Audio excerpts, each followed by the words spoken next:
Welcome back to another episode of Off the Bench, Northern Arizona Prep Sports, presented by Rice Accounting and Jackson Hewitt Tax Services and Cottonwood Parks and Recreation. I'm your host, Philip Catafamo. I'd like to welcome you here on Verde Valley TV and KVNA 104.7 FM.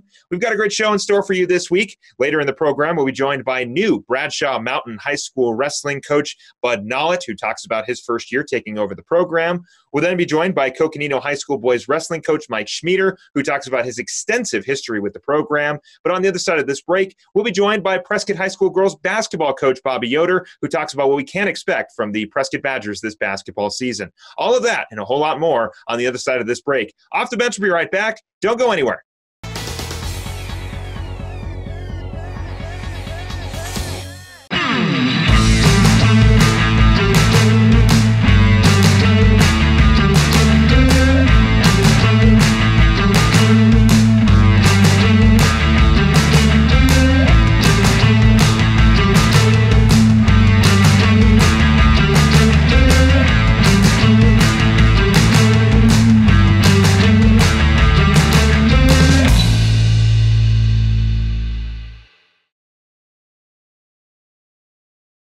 Two things we can count on every year: a new set of tax rules and great weather here in Northern Arizona. Jackson Hewitt Tax Service, locally owned and operated by Lewis Rice since 1997, is here for you all year long. Your neighborhood Jackson Hewitt Tax Office will help you in all of your taxing situations. Electronic filing is always free with your tax preparation at Jackson Hewitt Tax Service. Get more in return. Call 1-800-234-1040 for an office near you.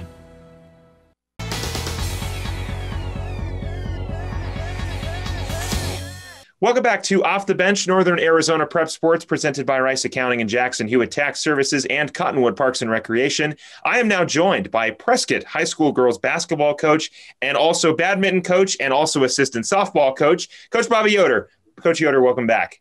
Thank you. Thanks for having me again. We are happy to have you. As some of you may know, we had Coach Yoder on earlier this season, as she is the badminton coach. We will talk a little bit about badminton a little later in this interview, but we're going to start with basketball here. You've been around the game of basketball for a few years now. From winning a region championship over and the other school in Prescott, I don't want to say any names, but Bradshaw Mountain, while you were attending Bradshaw High School as a student, you also went to go play at Yavapai College. But what got you into coaching the sport? My friends actually got me into coaching. Missy Townsend, Julie Crockett, Karen Nielsen, were all coaching like 15 years ago now, basically. And I met all of them through playing City League softball here in Prescott. And, once we met and kind of found out a little bit about each other, they asked me to help with the Prescott High School basketball team. I had a pretty crazy schedule at the time. I told them I didn't think it would be something that I'd be able to do because of my commitments through work and everything. But they kept asking me. And so the next year, I told them I would try to make what I could. And it all just kind of fell into place there, I really ended up not missing much that first year. And I was kind of hooked.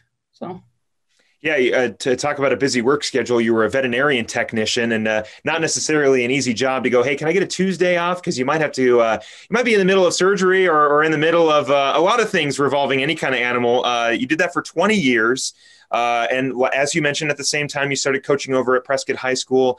How did those early years with that team sort of, continue to itch that scratch of wanting to coach and wanting to stay around basketball and also develop you as a coach in general?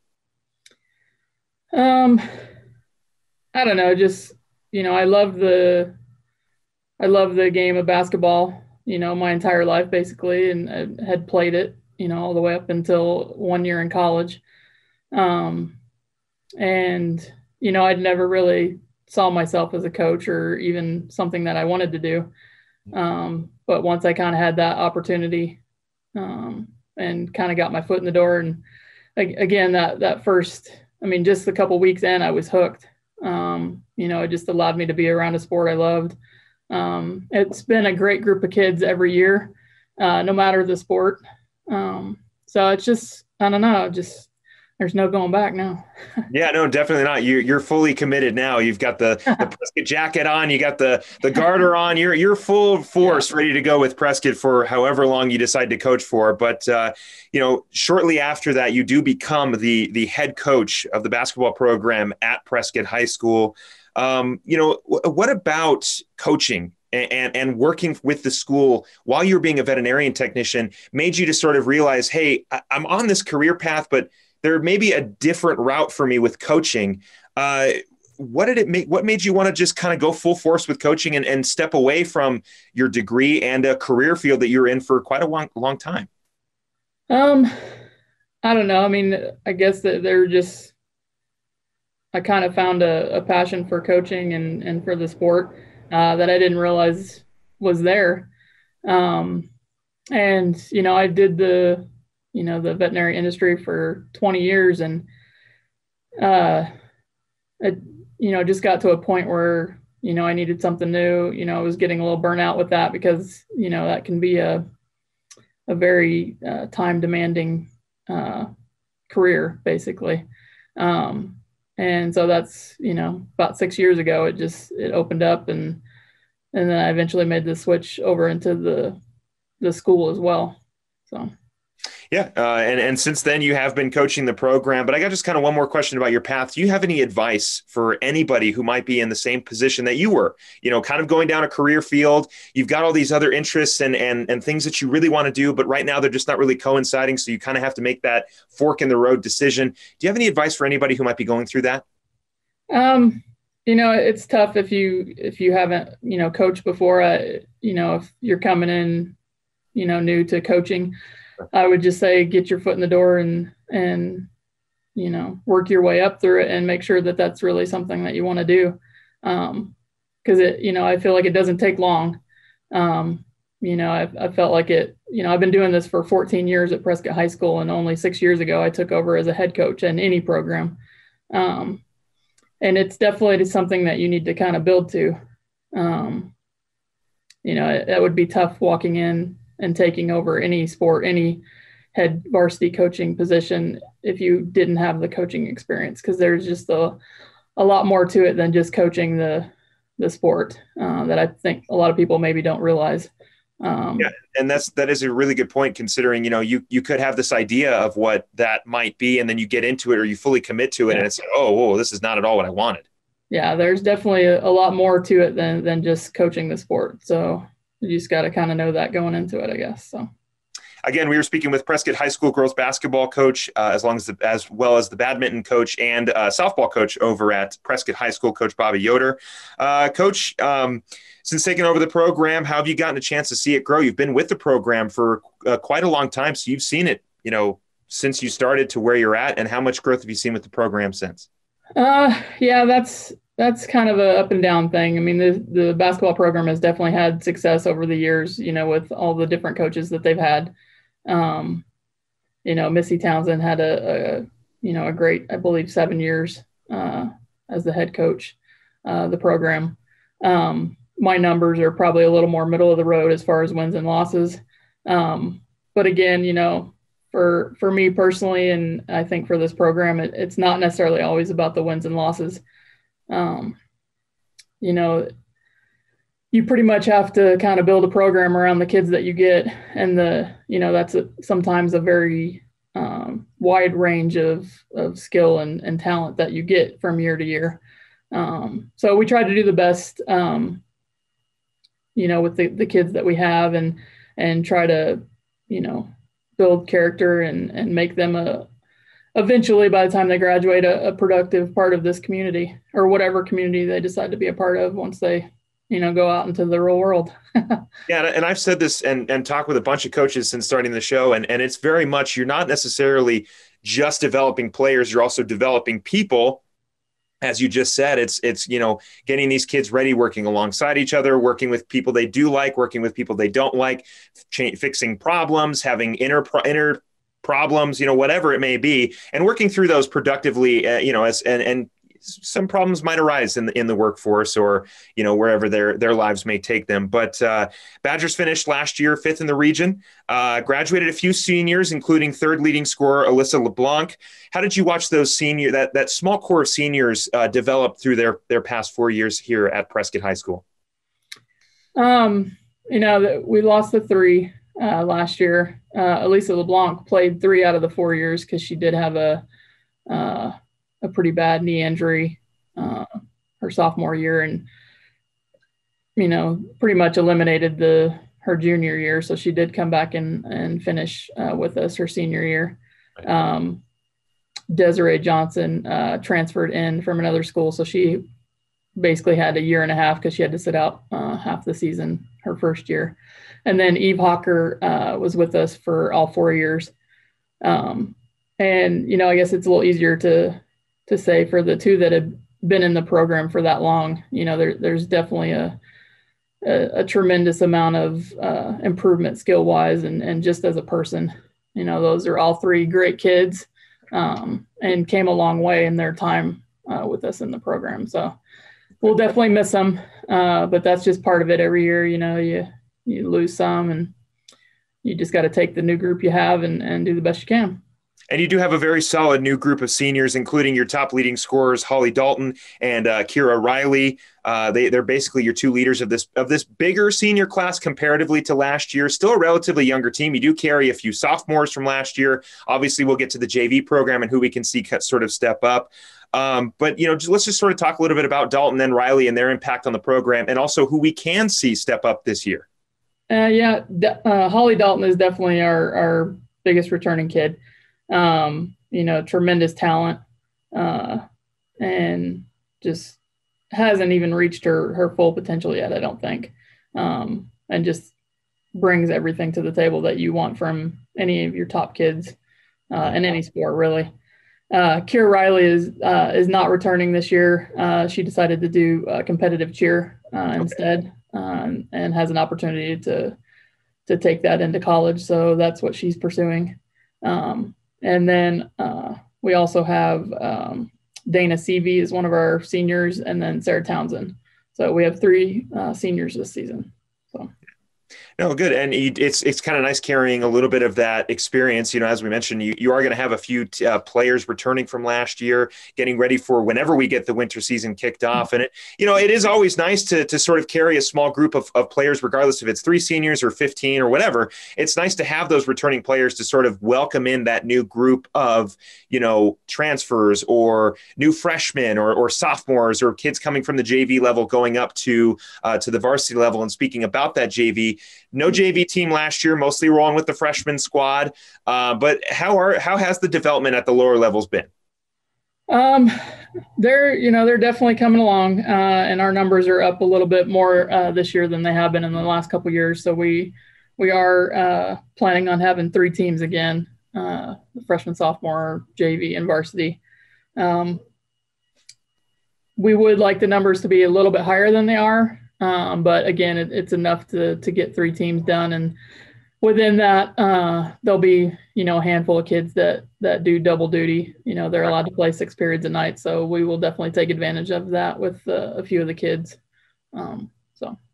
Yeah, no, good. As we all know, COVID-19 still making its way throughout the state. Unfortunately, we talked about it when we were talking badminton. Unfortunately, we have to talk about it again here in basketball. And I'm pretty sure when we make our way around the softball season, we'll also be talking about that as well. But preparation, what if you guys have gotten a chance to start practicing? I know that wrestling has gotten an opportunity to. I'm pretty sure that you guys have as well. What has sort of been that emphasis in practice, considering that you're probably not able to do 100% of the drills and things that you want to do currently with our county numbers, but how have you been able to prepare for this season with everything that's been going on? Well, our situation this year is we are pretty young as far as the varsity level goes. And that doesn't necessarily mean that we've got 3 seniors and we've got a bulk of it is the juniors, but as far as our basketball IQ and our skill level, we're young. Despite the grade level of the kids. Right.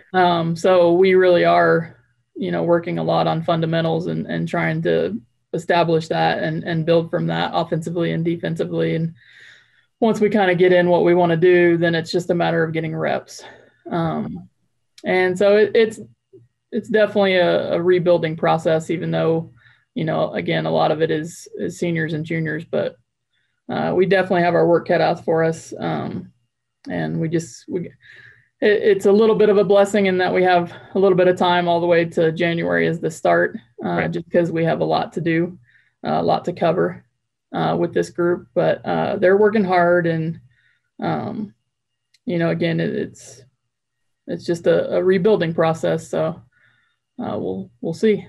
Yeah, no, and we're definitely excited to see what happens, as you mentioned, kind of going into the season with a relatively younger team, having to focus more on those fundamentals. But you never know. That's kind of the fun thing about high school sports, is you never know who's really going to make that turn quickly and become that next superstar, or who's going to come off the bench, or who's, throughout the entire season, there's so many things that could change and shift. And it's going to be exciting to watch. Coach, I got one more question for you. As I mentioned at the top of the show, you also coach badminton. You guys were able to complete the badminton season going undefeated once again in the regular season. Let's just talk a little bit briefly about the season and some of the seniors that are going to be leaving after this year. One of them we did get to speak to, which was Kaylee Crockett. Thank you very much for helping us coordinate that. She was a great interview. But just again, let's just talk a little bit about those seniors on that badminton team. Yeah, I mean, this group definitely had a tremendous season, probably better than any of us realized at the start. But going into that semifinals game, we knew that was really a game for the championship, we felt, but it's just how the PowerPoints worked out and the seedings worked out. And we really gave them a run for their money in it that just as easily could have gone in our favor that night. And had that happen, we would have been playing for the championship, and I feel like that game would have been a little bit easier than the Ironwood matchup. So, it's that close from, us sitting in that position. But despite that, being in the top four, and it was just an amazing ride, amazing season. Yeah. So, yeah. And those seniors, I mean, they were hungry for it all season, and they definitely carried us. So. Well, like I said, Coach, congratulations on completing the badminton season. I know that you're getting ready for the next season, which is basketball, and we've got just hopefully a few more weeks till we get started with tip-off, and we can't wait for the Badgers to travel down here to Mingus and see how the Marauders face against Prescott. I know I'll be there. I know you'll be there. It'll be a lot of fun. But, Coach, I want to thank you very much for taking the time. I wish you a happy holidays, and we look forward to speaking to you again throughout this season and going into softball season as well. Absolutely. Thanks for having me again. Once again, Prescott High School girls basketball coach Bobbi Yoder, thank you very much for stepping in. We're going to take a quick break. When we come back, we'll be joined by Coach Bud Nollet of Bradshaw Mountain High School's wrestling program. We'll speak to him about wrestling season coming up as well. Off the bench, we'll be right back. Do not go anywhere.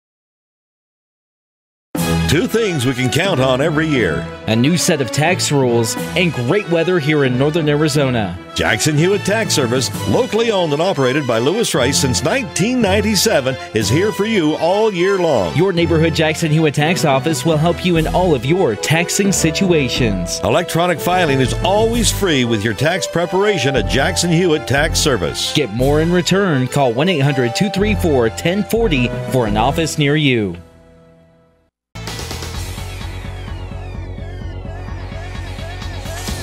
Welcome back to Off the Bench, Northern Arizona Prep Sports, presented by Rice Accounting and Jackson Hewitt Tax Services and Cottonwood Parks and Recreation. I am joined now by Bradshaw Mountain Wrestling coach, Coach Bud Nollet, Coach Bud Nollet. And I said before in the interview that I wasn't going to mess up your name, and I did it on the first try. So this is Coach Bud Nollet. And Coach, welcome onto the show. Thank you. Thanks for having me. Well, we're happy to have you. You started wrestling when you were 8 years old. While in high school, you accomplished a lot. You went to high school in Nevada. You were a 3-time sectional champion, 3-time state placer, just to name a few of the accolades that you accomplished while you were wrestling in Nevada. Where did that passion for wrestling come from? Well, I think a lot of it came from my dad. A lot of it I just had. I actually played Little League baseball from when I was little, all the way up until I was 8 or 9. And the first time I wrestled, I was hooked. I just loved it. And, when I was younger than that, I wrestled with my siblings and with my dad. And I never even really knew it was a sport. And then when I first discovered it, the first time I did it, the first practice I went to, I was hooked. I loved it. And I've loved it ever since. And I probably love it just as much today as I ever have. So I think I've always had the passion for wrestling. I kind of share a similar passion for baseball and basketball. I started playing baseball and basketball when I was a little kid, and my dad also coached me. And since then, those two have been probably my two favorite sports out of any sport that I've ever seen or participated in. And it does start with sort of having that family tie to it. And it kind of makes you a little bit more passionate when you can share that with your dad. Did your dad ever coach you in wrestling at all, or was it just kind of, just? Well, I think he tried. He never really wrestled as a team sport. Back then, they had wrestling in PE, physical education. So he actually wrestled in school, in junior high and high school, but nothing competitive. But I do have to say he was the driving force behind my wrestling career. He was with me every step of the way, from the first practice all the way to my last match in college. I think maybe besides 1 or 2 matches, he was on the sideline for everyone. And I do have to give him full credit with everything. He actually passed away a couple of years ago before I got this coaching position. But I did start coaching club little kids in middle school, while he was still here. And I still feel like he's here in spirit. I still feel like he's in my corner, and I have to give him all the credit. He really pushed me, and even though he couldn't coach me technique wise per se, he was really behind me every step of the way. And I basically have to give him all the credit, besides a handful of coaches here and there. But yeah, I think my passion for the sport and, my dedication, all that stuff was because of him. Yeah, again, very much similar, same admiration, except instead of wrestling, you can implement sports broadcasting. My dad is not in the same industry as I am, and I spoke about this earlier, I believe, with Coconino High School's wrestling coach, Mike Schmieder. Just kind of like, it's interesting. Necessarily not my direct coach, but in a lot of ways, he watches the shows. He's watched a lot of my broadcasts. He's given me a lot of advice. And much like your dad was for you, my dad very much is for me, always in my corner and always one of my biggest fans and biggest supporters. And, Coach, I obviously don't know you a whole lot, but I can guarantee you that your father is probably very proud that you were able to land this head coaching job at Bradshaw Mountain High School. But for you, after high school, you made your way down over here to Prescott to go wrestle at Embry-Riddle Aeronautical University. Did you always have plans to wrestle collegiately when you started wrestling? I think I always hoped I would. I think when you're younger and you're in a sport, your number one goal, is high school and becoming a state champ and focusing on that. But I think I always wanted to wrestle in college. You never really know what it's like until you get there. And but yeah, I think I always did want to wrestle in college, and just the way everything worked out by ending up in Prescott at Embry-Riddle. And I was truly blessed. Coach Dan Payne back then, I met him at an open tournament, and let me back up. Right out of high school, I actually stopped wrestling for about a year. And I had goals of wrestling in college, but things didn't work out. I actually passed up a couple of scholarship offers, and I wasn't wrestling in college. And I went to a couple tournaments, and I won a tournament in Las Vegas, and I actually beat the Embry-Riddle guy. And Coach Dan Payne at the time approached me, and he said, "Hey, why don't you come down to Prescott and check out Embry-Riddle?" And next thing you know, it's history. But I think I always did want to wrestle in college or beyond, but I just just love the sport. And so I thought, I knew I'd always have a part of it, a part of my life would be wrestling, you know? Yeah, very much so. You go from collegiately wrestling to the sport. Like you mentioned, you did end up starting a youth wrestling program in Prescott, which we will get to. But did you ever see yourself coaching the sport? Was that also you mentioned kind of taking a year away from wrestling. Did you ever kind of think, well, obviously you made it back to the sport, but did you ever see yourself becoming a coach of the sport? You know, again, I think I would have to say yes. I even when I was in high school, I used to help out with the club, and my dad actually started a youth club, wrestling club. And like I said, he wasn't a coach, but he had a lot of passion for the sport. So he started a youth club, and I helped out with that. And all through high school, I was actually a paid referee for youth wrestling. And I think deep down, I always knew I would coach or be a part of it. You know, maybe not necessarily the head coach, but I knew I wanted my kids to be involved in some aspect if they wanted. And so, yeah, I think deep down, my passion for the sport and for coaching, I think I always had it. I just love it. I always wanted to grow the sport and promote it, especially in this day and age. I think it's good for young kids, young boys, you know, to wrestle and just to be exposed to it and try it. And if they like it, you know, then run with it. So I think deep down, I've always wanted to be a coach, I guess. Yeah, no, I do share a lot of the same passions. You know, I always I wanted to coach baseball, to be completely honest. Of course, life took me in a different direction, but you kind of never lose that passion for wanting to be a part of the sport in any kind of aspect. Even when you took that year away, you became a referee of the sport. So you were still in the field of wrestling, and obviously it led you back to that passion of wrestling and becoming a head coach. You do end up becoming the middle school head coach for the wrestling program at Humboldt Unified School District. How did you get started How did you get started coaching at the middle school? Yeah, that's a good question. So basically what happened when I was done wrestling in college, I only wrestled my freshman year in college, and then I decided to focus on graduating on my grades. And I did graduate Embry-Riddle in 2004. And then when I was done with college, I didn't step on a wrestling mat or go near a wrestling mat until my son was about 5 or 6. And then, you know, he had been wrestling with me at home, and I could tell he kind of had it in him, and he had known a little bit of my background. So I actually started taking him to the Prescott Werewolves youth program for a year or so. And I was living out in Prescott Valley at the time and commuting, and I realized there was a big need, a big demand in Prescott Valley for a youth wrestling club. And I approached the Prescott Werewolves youth coach, Brant Smith at the time. And I told him I was thinking about starting a youth club in Prescott Valley, and he was all in favor of it. He was real supportive, and he actually helped me get the club started.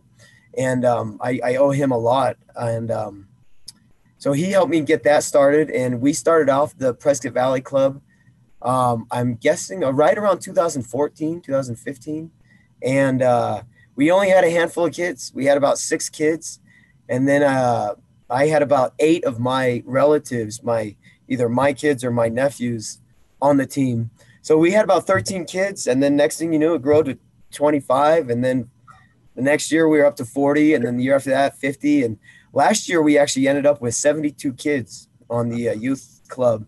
And this year is a lot more different, you know, because of COVID. Right. Our numbers have dropped way down, but we sort of put the youth wrestling on hold just until we kind of get over the hump, you know, with coronavirus. But that's how I got started is, you know, we just saw there was a big demand for it in Prescott Valley. I started coaching the club. We started that from scratch. And then a couple years into the club wrestling, there was an opening at the middle school. Right. And a lot of my kids who were wrestling club were also interested in doing middle school wrestling. So I started coaching for Humboldt Unified School District, the middle school team. Right. And what we did there is we combined the 3 local public middle schools into one team. So we had Liberty, Glassford Hill Middle School, and Bradshaw Mountain Middle School into one team. And we built that up up to about 35 kids, and we had a lot of success, and so that's how I ended up doing that. Well, and now you kind of make your way from the middle school level to the, from the youth coaching to the middle school level. Now you take over in your first season as the head coach of the Bradshaw Mountain Wrestling program over at Bradshaw Mountain High School. How did that time as a youth coach kind of prepare you for this next step in coaching the high school level? Well, it actually helped a lot. It's actually funny because everything happened organically, but it really, each step of the way has sort of prepared me for the next step. Starting a club from scratch, you never really know what to expect. And everything, like I said, just sort of unfolded naturally. And I think coaching the youth club helped me a lot, interacting with parents. And of course, honing in my skills on how to coach beginners, how to coach, intermediate kids, and then you have your advanced kids. So even on a young level, you have to know how to approach, each segment differently. But dealing with club, there's fundraising involved, and of course you have the parents, and then the relationships between the coach and the athlete, and of course you have the athlete on athlete relationships. So being a youth coach really helped me wrap my head around everything. And just by doing that for 5 or 6 years, you develop a relationship with the athletes and with their parents. And the wrestling community is a pretty small community. Right. So when the kids go from youth club to middle school to high school, I've known a lot of these kids for 5, 6, 7 years, from when they were, 11, 10, 12 years old, all the way up now. Some of them are 16, 17, 18 years old. So it really helped a lot. And it's just a small community. So, it's like a family, dysfunctional family, but it's good. Well, and I would assume, as you mentioned, you kind of are at a little bit you're at a little bit of an advantage, because having coached at the youth level, there's probably a good chance that most of the kids you coached are the ones that are playing at the high school level right now. So they kind of already have an idea of who Coach Nollet is. And of course, we are speaking with Bradshaw Mountain wrestling coach, Bud Nollet. And coach, COVID-19, we've been talking about it. It's obviously still pretty prevalent. You guys have been practicing. What can we expect from the Bears this year when we actually get to winter season kicked off? Well, that's a good question. We're hoping for some good things. We have a lot of potential.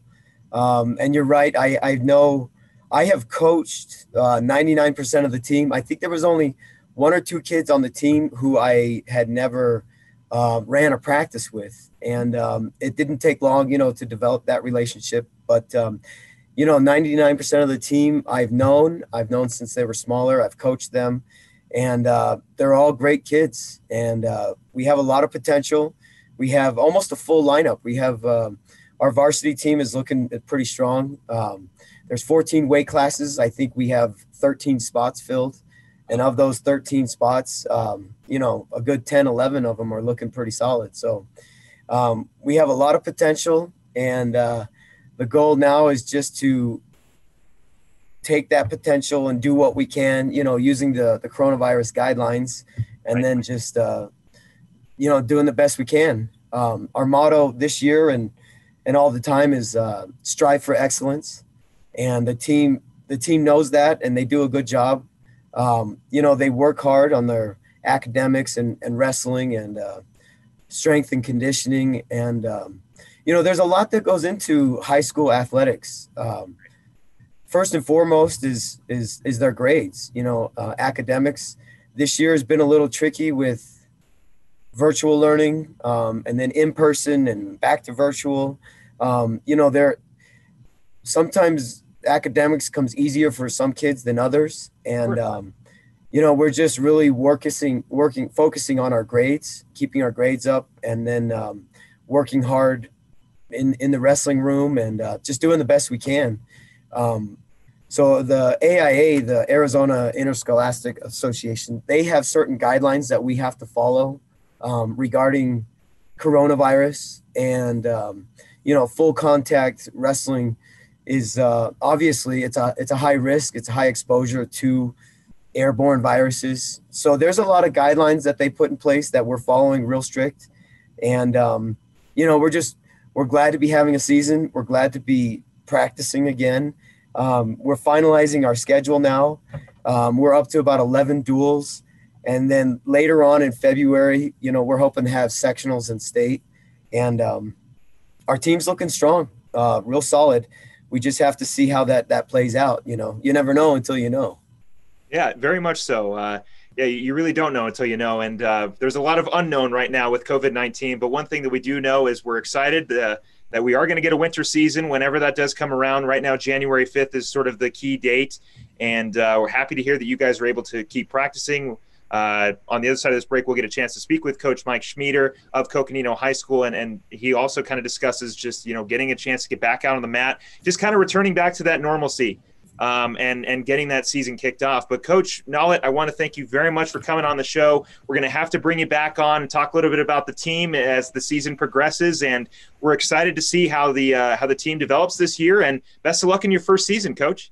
All right, great, thank you, and I appreciate you having me on. And I hear good things about Coach Schmieder, and they have a strong team this year. So we look forward to watching them and seeing how well they do. And thanks for having me on. I appreciate it. Anytime, Coach. We're going to take a quick break. When we come back, we'll be joined by Coconino wrestling coach, Coach Mike Schmieder, on the other side of this break. Don't go anywhere. Off the bench. We'll be right back.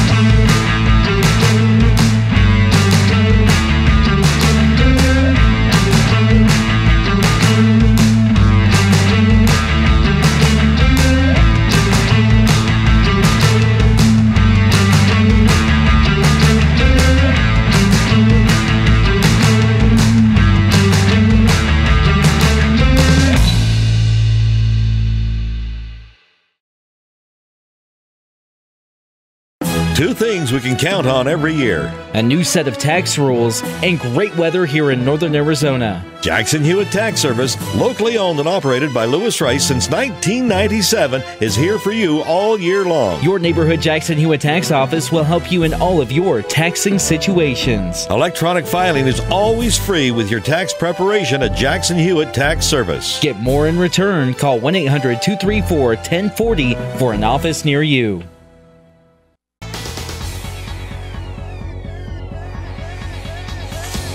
Welcome back to Off the Bench, Northern Arizona Prep Sports, presented by Rice Accounting and Jackson Hewitt Tax Services. I'm Philip Catafamo. I am joined now by an absolute Northern Arizona wrestling legend, Coconino High School boys wrestling and girls wrestling coach, Mike Schmieder. Coach Schmieder, welcome onto the show.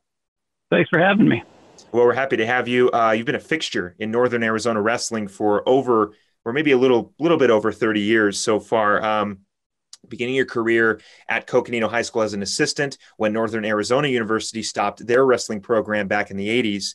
How did those years as an assistant coach, and what did your brief time at Northern Arizona help to develop you as a wrestler and then future develop you as a coach? Well, gosh, great question. So, wrestling at the collegiate level and the exposure that I got to some great coaching, as well as at the high school level. My dad was a high school wrestling coach in Tucson. So I had a lot of exposure to great coaching, both at the high school level and collegiate level.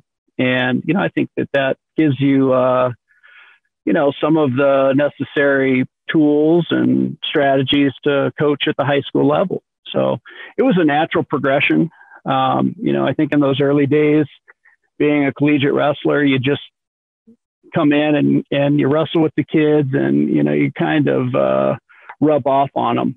There's not a lot of strategy to the coaching in those early days. At least there wasn't for me. That kind of transitioned over time where you start to become a student of the sport, watching other coaches, watching other teams, learning. So it's why I love the sport. You're never really done learning as a coach. And so, yeah.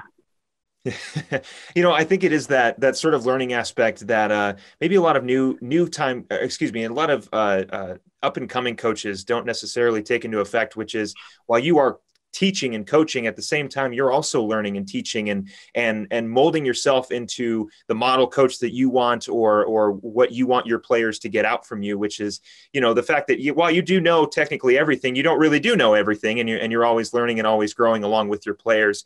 You were not alone in building a strong program at Coconino High School. You met up with Jim Popham around the same time you became the assistant coach over at Coconino High School. Both of you had very similar upbringings, both very prominent in wrestling as kids. You mentioned your dad being a coach.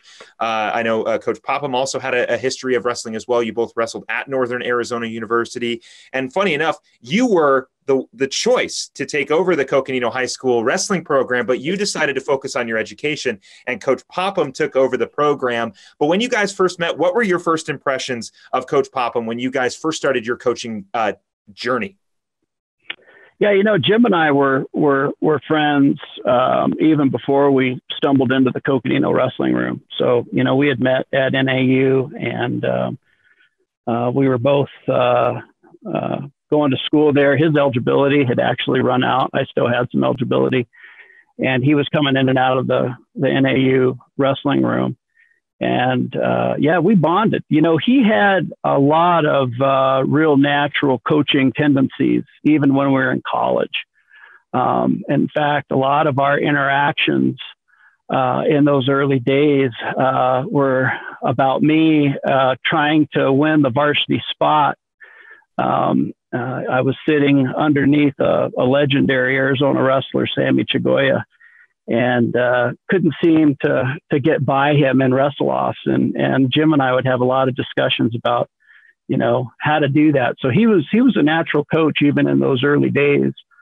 And so, I think that was a natural bond for us. And as he stepped into the Coconino room and took over the head coaching position, I was a good natural fit as an assistant, because I was still in those days doing a lot of wrestling with the kids. And so, I think we made a good tandem.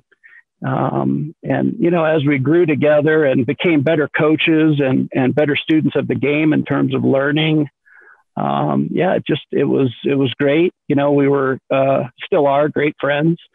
Our kids grew up together. Our wives are great friends. So it's been a real important piece of our friendship, as well as, something that we do as our passion. You mentioned their friendship growing. You guys grew the program together. You guys saw the program have a tremendous success, including 9 straight top 10s at state tournaments from 2008 to 2016. That is a big span of success. How did you guys keep that relationship so close throughout the years, considering, you guys kind of met each other a little later in life? Yeah. One thing that I think Jim and I always did pretty well is we challenged each other. I think there was a lot of respect. We had a great friendship, but we challenged each other. I constantly challenged him. I mean, there was a lot of arguments and a lot of behind the scenes discussions about what the right thing to do with a certain kid was. And and I miss that. I really do miss that offset, because he and I were very different as far as wrestling and our coaching styles. He is a great field day general. And, I think that's where I kind of lacked. I'm more of a process person. I like practices. I like the wrestling room. And he liked race day. And so we made a good tandem. With that, there was a lot of arguing in terms of the preparation, as well as race day.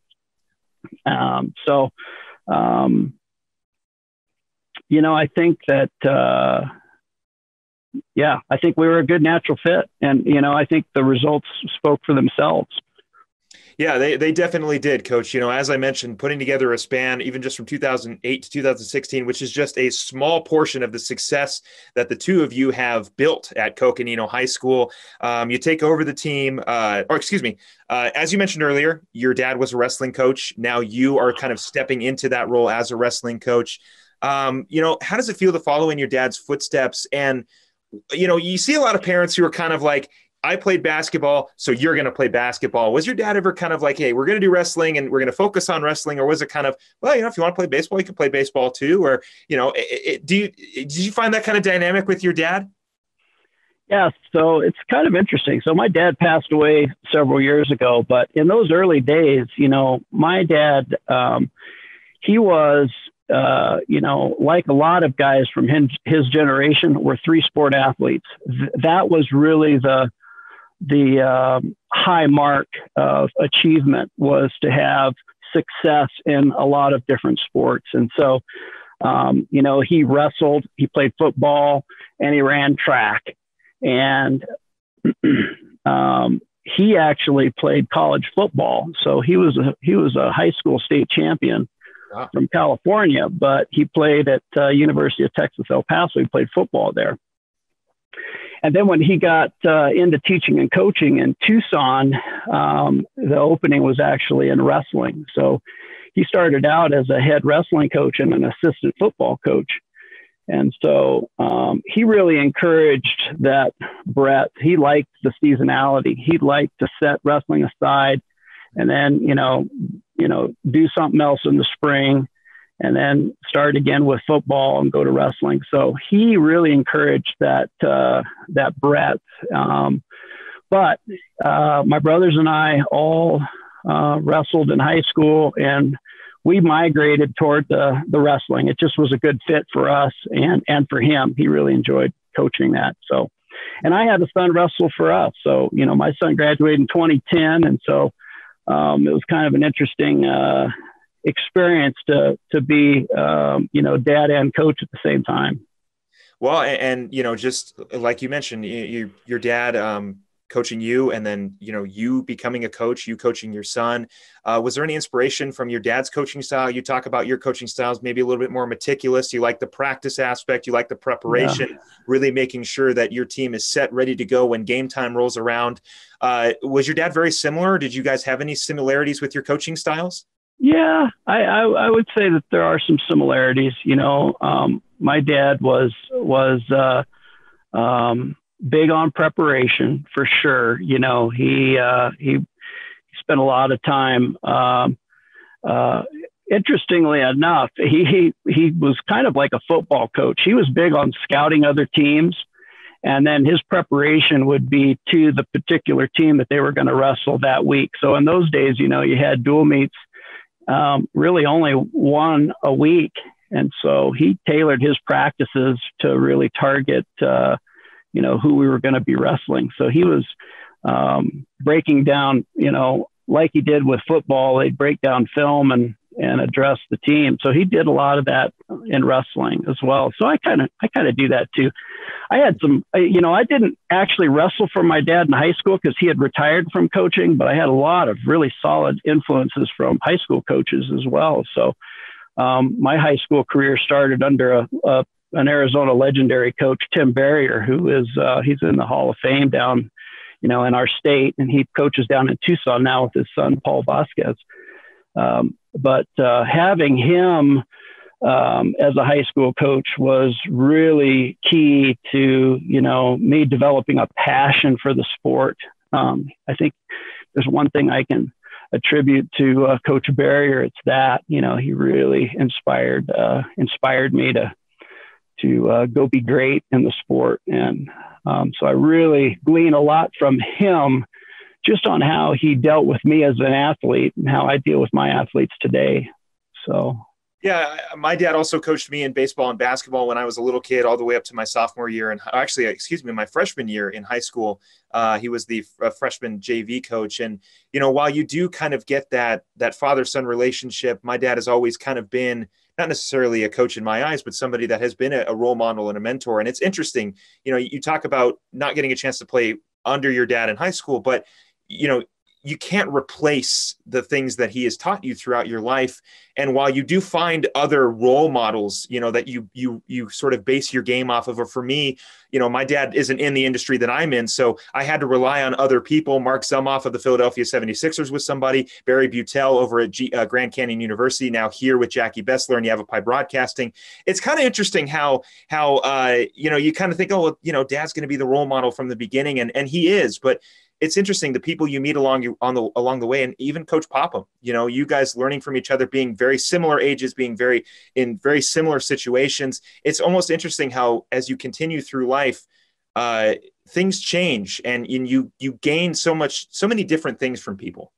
Yeah, boy, you're spot on. I say it to our wrestlers all the time, and that's really being coachable, right? You don't know where you're going to get inspiration or influence or technique. You don't know where it's going to come from.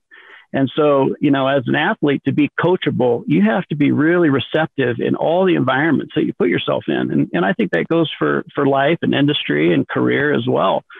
If you think you know it and somebody can't help you or teach you, then, you're going to limit your growth. You're going to limit, what you could achieve. So I'm with you. And honestly, I continue to learn and get inspired every year.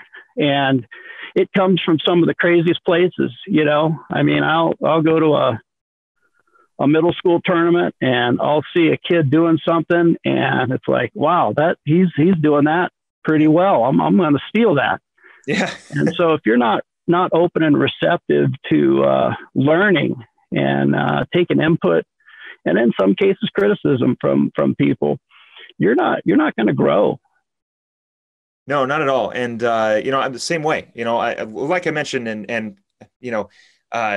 with not really having a direct person in my life who was in the same industry, it is kind of like that of seeing what other people do well and seeing how you can work that into your game, or for me, work that into my delivery on camera, work that into the way I ask questions.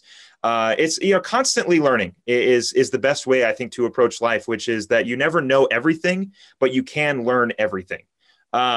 We got just a little bit here, Coach. It's been great to talk with you, and I really do wish we had more time, but it just means that we're going to have to bring you back on to talk about the upcoming wrestling season. Just to kind of flash forward and catch everybody up here, we were speaking with Coconino High School boys wrestling coach Mike Schmieder. Coach Schmieder, you took over the program in 2018 when Coach Popham left to go coach down in the Phoenix area. The continued success with the program last year, finishing 8th in state. You had a phenomenal wrestler in Pedro Billups, who just graduated. He's wrestling now over at Colorado Mesa. Just kind of quickly, Coach, I know with COVID-19 hasn't necessarily been the best year to prepare. You guys started practice already. How's it feel to get back out on the mat, and how's it feel to get hopefully back to wrestling very, very soon? Oh, it feels great. It really does. I mean, I think so many of our wrestlers at Coconino really need something to focus on. It's such a big piece of the school experience with, tying their academic eligibility into, a good diet, good sleeping regimen, and wrestling. So, having that component, I think, really does round out the kids' lives. So I'm real excited to finally get, back into an environment where we can all be together and start working towards their goals and the goals of the team. And so, I'm really excited. Yeah, and we're excited to see this dominating program continue to dominate the 4A Grand Canyon region and finally get out on the mat and actually get to do some actual wrestling. We're looking forward to it, Coach. We're definitely going to have to bring you on again to talk a little bit about this team. It's great to get to know you a little bit more about your philosophies and your past. You've obviously a lot of passion for this sport. And, you're just one of the many coaches that I've spoken to who carry their passions from playing to the coaching level now. And that's the point of the show, is to highlight the great coaches, the great staff, the players, really anybody here in Northern Arizona that has and shares the same passion as you for what they do. And I appreciate it. And we look forward to speaking to you again, Coach. Best of luck on the season going forward. Thanks, Philip. We appreciate what you're doing. It's great to have somebody who's passionate about high school sports. So my hat's off to you. We really appreciate the exposure and your passion as well. So anytime, Coach. Thank you. it as well. Thank you very Okay. much. We're going to take a quick break. When we come back, Off the Bench, we'll be right back with more sports. Don't go anywhere.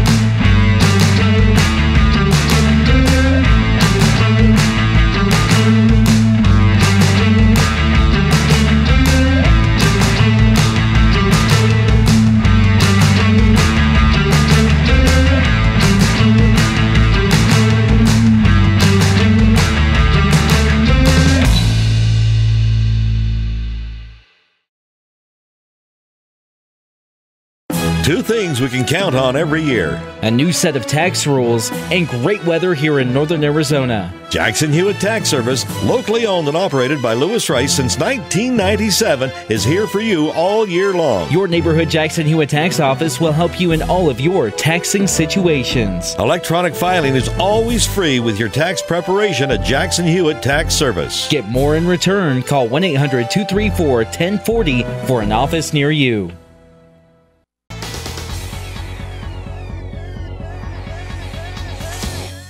Welcome back to Off the Bench, Northern Arizona Prep Sports, presented by Rice Accounting and Jackson Hewitt Tax Services and Cottonwood Parks and Recreation. I'm Philip Katafamo. I'd like to welcome you back here on Verde Valley TV and KVNA 104.7 FM. We've got a great show in store for you next week. We'll be joined by Sedona Red Rock High School girls basketball coach Kirk Westervelt, who will break down the upcoming season for the Scorpions. We'll also be joined by Scott Hansen, who is a current AIA official and author of 2 books, one of which being Who is Jim, that breaks down the stories behind Arizona high school sports venues as to why Bright Field is named Bright Field, why Cromer Field is named Cromer Field in Coconino High School, all of that and a whole lot more coming up on Off the Bench. You're not going to want to miss it. I want to thank you very much for tuning in each and every week. I'm Philip Katafamo, wishing you a very happy holidays, and we'll see you next time.